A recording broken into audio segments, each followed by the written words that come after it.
Greetings, salutations, love and respect all you music freaks out there. I am Scott from the Fire Note, and today in the Prog Corner, we are talking about Big Big Train and the release of their 14th studio album, Welcome to the Planet, on January 28th on English Electric Records. Big Big Train is, of course, one of the leading lights of the modern progressive rock movement. They began in 1990, put out a few albums that didn't really garner a whole lot of attention.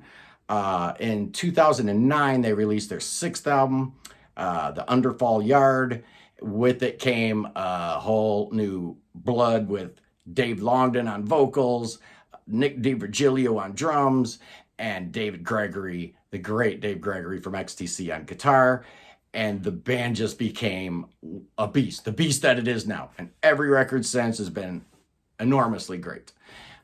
Somewhere along the line, they added Ricard Sojablum from Beardfish, and up until Grand Tour, it looked like nothing could stop the Big Big Train. And then COVID happened, and they had to cancel their North American tour. And then they had 4 departures. Co-founding member Andy Poole left, Dave Gregory left, Danny Manners left, Rachel Hall left. They were down to a 4-piece, and they were able to put out a phenomenal record last year called Common Ground. This one here is a follow-up. The album covers look almost identical. The sound is very similar. We're going to go through what makes this one a little different than the last one, and I'll give you my brief critique of the album overall. First things first, there are no epics on this album. There's no Atlantic Cable, Victorian Brickwork. None of that goes on here. The longest song is like 7 and change. So there's definitely a new template going on here, some new ideas, but it does sound very similar to Common Ground. It starts out real strong. The first 4 or 5 songs really blew me away, beginning with the first track, Made from Sunshine, which was already released as a single. It's beautiful, it's sweet. It's got a beautiful vocal melody from David Longden. And that's one of the things that actually kind of surprised me about this album versus Common Ground, was David Longden sings almost throughout. There's very little vocal contributions from Nick, from Carly, or from Ricard, whereas on Common Ground, there were a lot of different voices being heard. David really takes control over this album, which is kind of ironic since he's not around anymore. The second song might be my favorite song on the album, The Connection Plan. It's funky, it's got a great groove. You hear a lot of Greg Sponton's guitar, bass guitar, and that's one of the things that I have a minor complaint about Big Big Train is I wish the bass guitar was mixed a little higher. I think they've addressed that a little bit on this album. It definitely has a more balanced sound than some of their other records. The next song is Turnip, which was already released as a single. It's a beautiful track. It's a mini epic, tells the story of bringing people together and creating community and the symbolism of the lighthouse. You know, the symbol of the lighthouse, all ships can come in and be safe and come together as one. These themes kind of echo what they did with Atlantic Cable about connectivity and bringing folks together. It's a great track. It actually could have been a little bit longer. That could have been the epic on the track had they decided to do it. Next song up is a little acoustic piece, acoustic guitar and Longden's voice. It's a nice track, but then we get into the meat and potatoes of this album.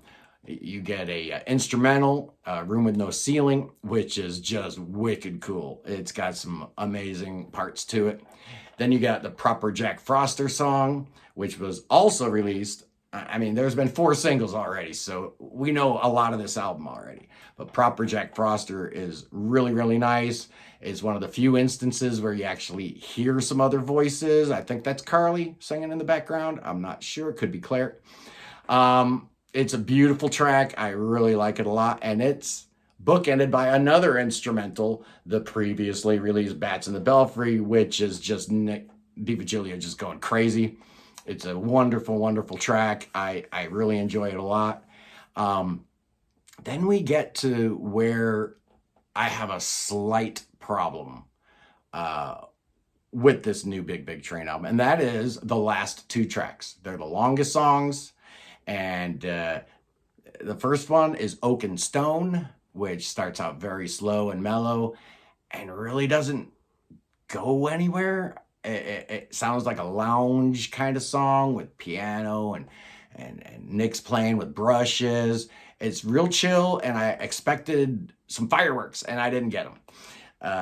The final song on the album is the title track, Welcome to the Planet, and it starts with the 5-man brass section, which I enjoy.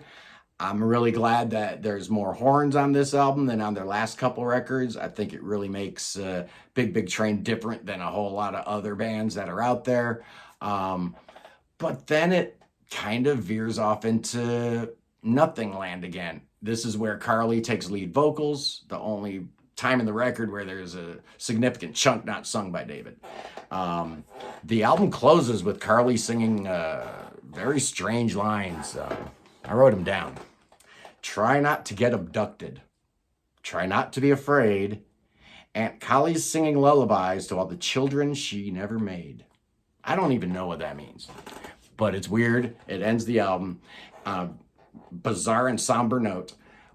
I just wish those last two tracks had a little more mojo to them. But overall, I think the themes of rebirth and being at peace and finding your center during these difficult times are woven throughout all these tracks. I've listened to this album 2 or 3 times now, so this is a very preliminary number, but at this point, I'm going to give the new Big Big Train 4 stars, 4 headphones. It's a good album. I think I like Common Ground just a little bit better.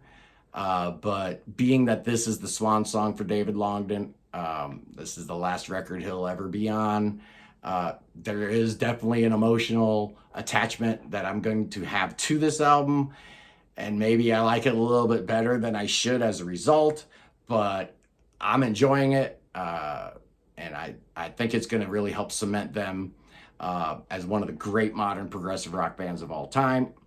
And the question then becomes, where do they go from here? Do they dissolve? Do they go on with the singers that they already have in the band? Do they bring in a new singer?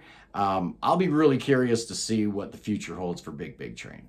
But at this point, they put out 14 albums. All of them are good. The new one is very good. I recommend it.